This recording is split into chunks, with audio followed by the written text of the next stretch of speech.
Vencer a si próprio é a maior das vitórias. Platão. Vivemos em um tempo estranho. Um tempo em que o cansaço virou símbolo de valor. Quase uma medalha de honra.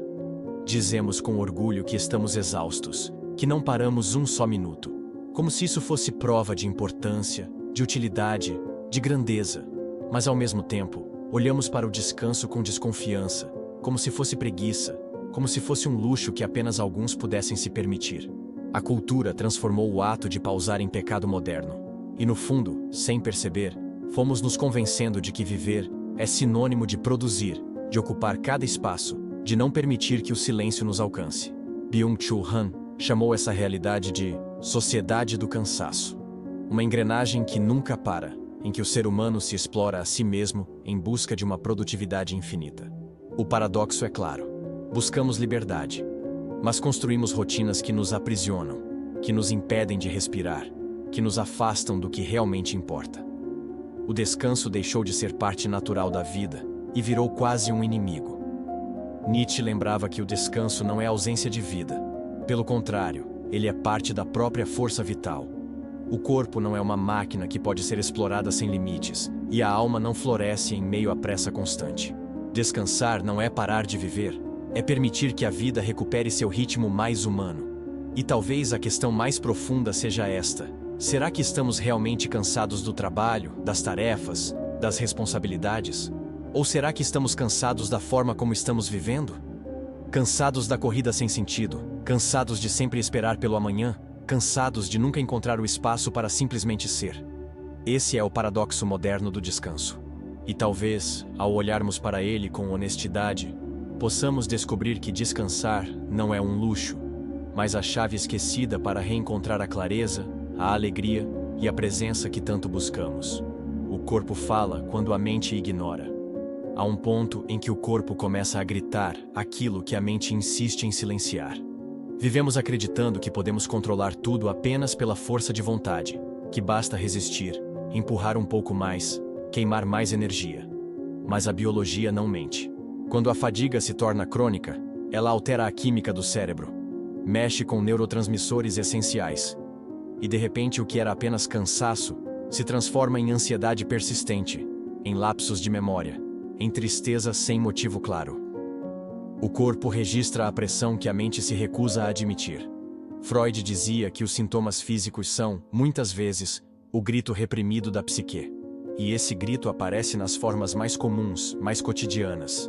A insônia que se repete noite após noite, o coração acelerado sem razão aparente, a irritabilidade que explode por detalhes pequenos, a procrastinação que paralisa até as tarefas simples. Esses sinais não são falhas de caráter. São pedidos de pausa. São lembretes de que o corpo está implorando para que a vida desacelere. O grande erro é interpretar o descanso como fraqueza. Como se pausar fosse ceder, como se dormir bem, se desconectar ou simplesmente respirar em silêncio fosse desperdício de tempo.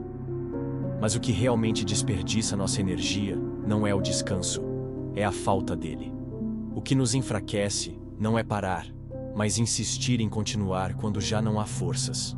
O corpo fala quando a mente ignora, e se não escutamos os sussurros, ele encontra maneiras de gritar, e cada grito nos distancia mais da clareza, da presença e da vida plena que tanto buscamos. Descanso não é fuga, é preparo. Muitos veem o descanso como abandono, como se deitar, silenciar ou simplesmente parar fosse uma forma de fugir da vida. Mas essa percepção é um engano profundo. O descanso verdadeiro não é fuga, mas fundamento. Não é desistência, é preparo. Aristóteles já dizia que o ócio, o cholé, era a base da filosofia, da arte e do pensamento. Ele entendia que é no espaço vazio, no tempo livre, que a mente encontra espaço para criar, para refletir e para crescer. Há diferentes formas de descansar, e compreender isso muda nossa relação com a pausa. Existe o descanso passivo, aquele em que o corpo se recolhe, em que dormimos, em que desligamos do ritmo intenso do dia. Mas também existe o descanso ativo, que é tão poderoso quanto caminhar sem destino, contemplar uma paisagem, ouvir o silêncio, meditar. Essas pausas não interrompem a vida, pelo contrário, a sustentam. São como a respiração no meio de uma frase. Sem ela, a palavra se quebra, a voz se apaga. É curioso perceber que as maiores ideias, os grandes insights, muitas vezes não surgem no meio da correria, mas nos momentos aparentemente inúteis. Em um banho tranquilo, em uma caminhada sem pressa, em instantes em que a mente se permite flutuar. O descanso cria espaço para que o inconsciente organize aquilo que, na pressa, nunca conseguimos enxergar. Descansar não é parar de viver. Descansar é preparar-se para viver melhor. É alinhar corpo e mente de modo que cada passo seja mais firme, mais consciente e mais verdadeiro. É entender que a vida não pede apenas ação. Ela pede também pausa, silêncio e tempo. O mito da produtividade infinita. Vivemos aprisionados a uma ilusão, a de que seremos mais valiosos quanto mais produzirmos. A lógica do mundo moderno nos convenceu de que o descanso é um atraso, de que parar é perder terreno, de que não fazer é desperdiçar vida. Byung-Chul Han chama isso de sociedade do cansaço. Cada um de nós se tornou uma espécie de empresário de si mesmo, explorando o próprio corpo, a própria mente, até os limites da exaustão. O problema é que confundimos ocupação com relevância. A agenda cheia parece uma medalha de honra, quando, na verdade, é sinal de aprisionamento. Não é raro encontrar pessoas que não conseguem relaxar nem mesmo no domingo, pois a mente já está ansiosa pela segunda. Esse vício em produtividade não é força, mas dependência. É o sinal de que já não sabemos estar com nós mesmos sem a justificativa de uma tarefa a cumprir. O mito da produtividade infinita é cruel porque promete conquistas sem fim, mas entrega apenas mais vazio. Quanto mais produzimos, mais sentimos que falta. Quanto mais conquistamos, mais distantes ficamos do sentido. É como correr em uma esteira. O corpo se move, o esforço é real, mas o lugar não muda. O descanso, nesse contexto, se torna revolucionário. É contra-intuitivo perceber que, ao parar, muitas vezes somos mais criativos, mais claros, mais humanos. Porque o verdadeiro valor não está no volume do que fazemos, mas na qualidade da presença em cada ação. Descansar não diminui a vida, pelo contrário. A torna mais intensa, mais consciente e mais inteira. Descanso como reconexão com o essencial.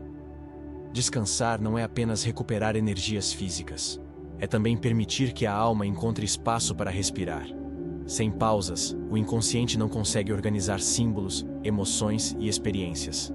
Jung lembrava que os sonhos e os momentos de silêncio são pontes entre o que vivemos na superfície e o que pulsa em profundidade. Quando não paramos, a mente perde a chance de processar, e aquilo que deveria ser aprendizado se transforma em peso. O descanso é mais do que pausa. É fertilidade invisível. Assim como o inverno parece morte, mas é gestação silenciosa, a pausa humana é tempo de maturação. O que parece inatividade é, na verdade, um trabalho íntimo e invisível que nos prepara para florescer novamente.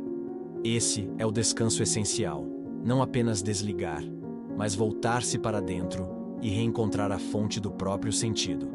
Ao descansar, abrimos espaço para a imaginação e para a espiritualidade. É nesses intervalos que a mente se abre para novas ideias, que o coração encontra serenidade, que a vida volta a ser experimentada sem pressa. A pausa devolve o frescor ao instante. Ela nos reconecta ao que é simples, ao que é verdadeiro, ao que não pode ser medido por métricas de desempenho.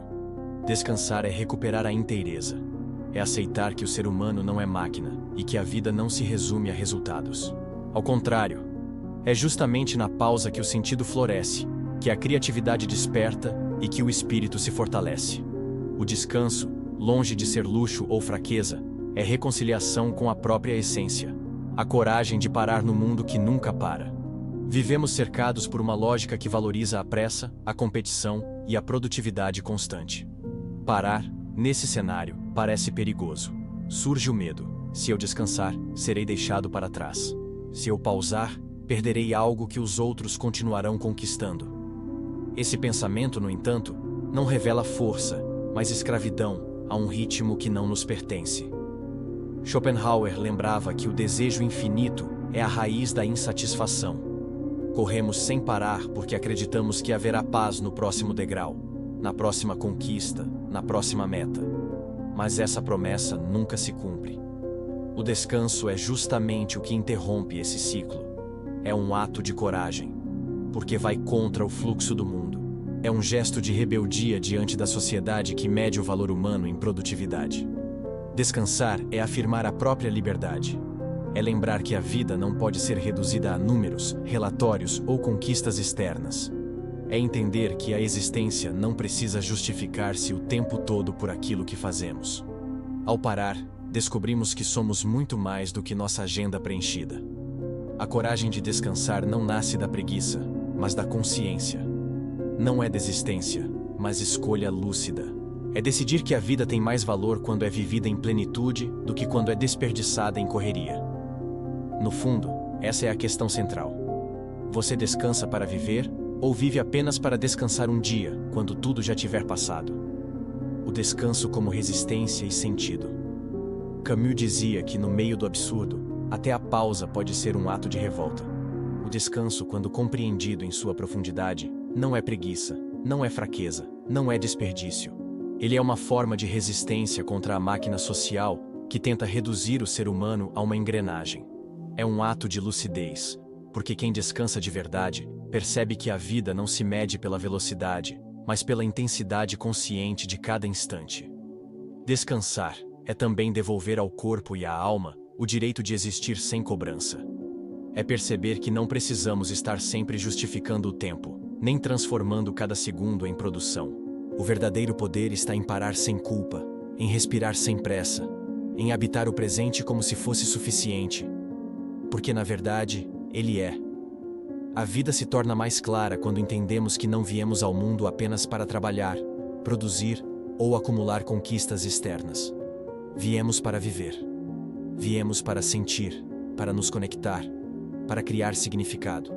E tudo isso exige pausas, silêncios, intervalos. O descanso é o espaço onde a vida se reorganiza, onde o sentido retorna e onde o coração volta a bater em sintonia com o que importa. Se hoje você descansasse de verdade, se hoje você se desse a chance de parar, sem culpa e sem pressa, o que mudaria na sua forma de viver amanhã?